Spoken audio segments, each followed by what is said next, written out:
অলসতা, কার্পণ্যতা, এই সব কিছু থেকে, মানুষের কঠোরতা, আমার উপর মানুষের আধিপত্য এবং ঋণের বোঝা থেকে পানা চাই।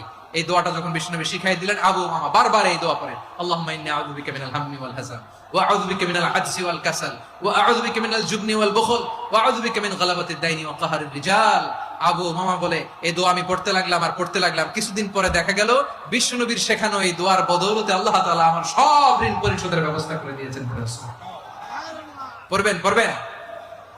আমার প্রিয় পটুয়াখালীর ভাইরা, বিশ্বনবীর জামাতা সাইয়্যিদিনা আলী রাদিয়াল্লাহু তাআলা আনহুর কাছে এক লোক এসে বলে, হে আলী, ঋণের বোঝায় আমি জর্জরিত, আমার কিছু অর্থ দিয়ে সাহায্য করো। সাইয়্যিদিনা আলী রাদিয়াল্লাহু তাআলা আনহু বললেন, আমি কি তোমার এমন একটা দোয়া শিখাবো যেটা বিশ্বনবী আমাদের শিখিয়েছেন?